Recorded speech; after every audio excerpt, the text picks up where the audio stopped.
Deadline day fast approaching and clubs have just over 3 weeks now to get their remaining deals sorted. Michael Bridge is alongside me for the latest. We will start with Manchester United because they got Benjamin Sesko sorted. What might that mean for the future of Rasmus Hojlund? Really interesting one this, Rob. Yeah, this morning we found out that AC Milan are in talks with Manchester United over a potential loan signing for Rasmus Hojlund. Now, Milan want to do a loan deal with an option to buy.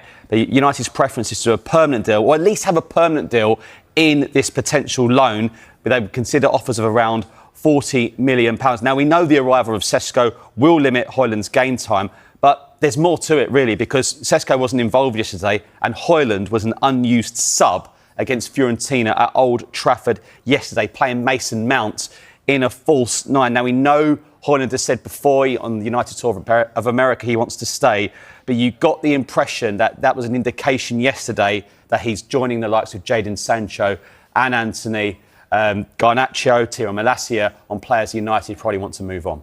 The big focus for United this summer has clearly been forward players, but are they targeting a midfielder as well? Yeah, look, I think United have done very well so far in their recruitment. The forwards they've got in, the three forwards, Cunha and Mbeumo and Sesko, but they do need a midfielder, and the player we know they like is Carlos Baleba from Brighton. But the message from Brighton is, we do not need to sell. He's got a deal that runs until 2028, and also a Brighton club-held option allowing him to extend a further stay for a further 12 months. Now, Brighton recruitment-wise have been brilliant, haven't they, over the years? And we know they don't let their players go on cheap. Moise Caicedo to Chelsea, $115 million in 2023.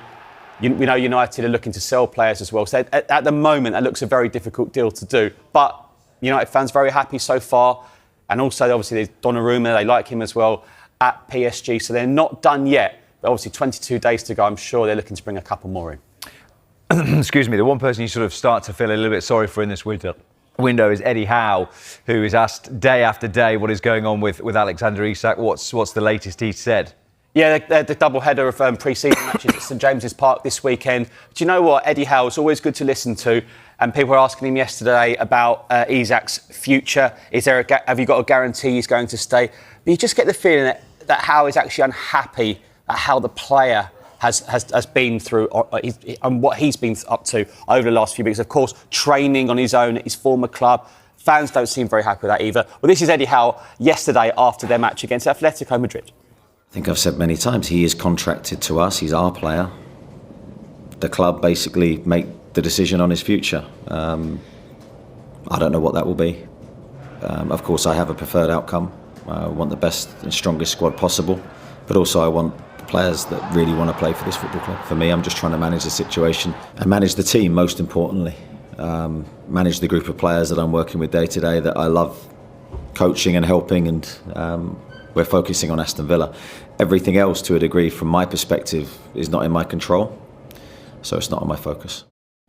Yeah, you can sense the frustration is growing, and it has been frustrating trying to get players in, but there is at least a defender on the horizon. Yeah, this is good news for Newcastle, because this is a very, very good player indeed. It's Malik Thiaw from AC Milan. Now, we understand he's flying into Newcastle this evening and will start his medical tomorrow morning, finalising a transfer from AC Milan for around £35 million.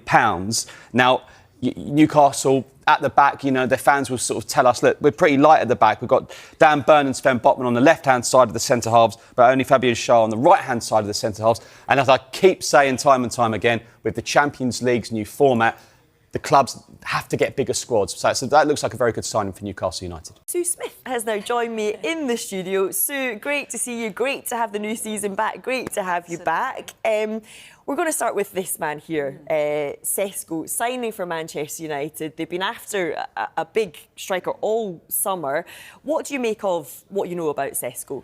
I think it's a good signing, and you can clearly see why a lot of clubs were after him. He's still young. He's obviously got a lot of potential and a lot of sort of, growth within that ability that we've already seen. He's certainly got the physicality that you think could certainly perform in the Premier League. He's a real presence. You feel that, if they want to play the ball into him, he can certainly hold the ball up and link play. He's also got pace to get in behind.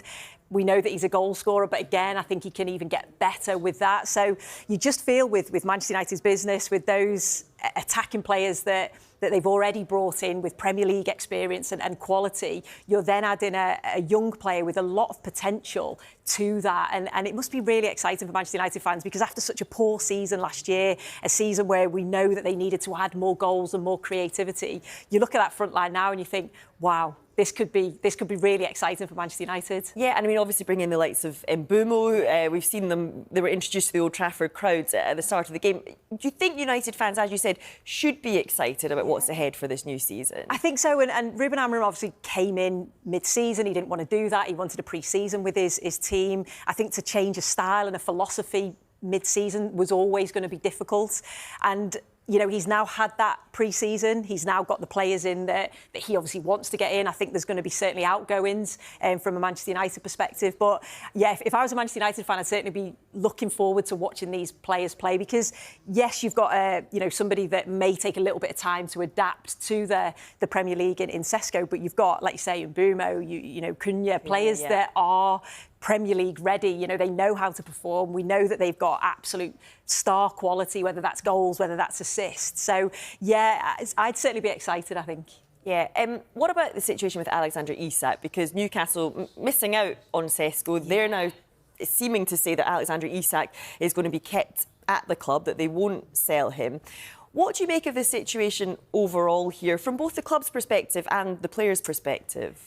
It's really difficult, isn't it? I feel so sorry for Newcastle, because it was such a feel-good season last year, winning the trophy, and I just felt if they keep all of their key players and then they add to those key players.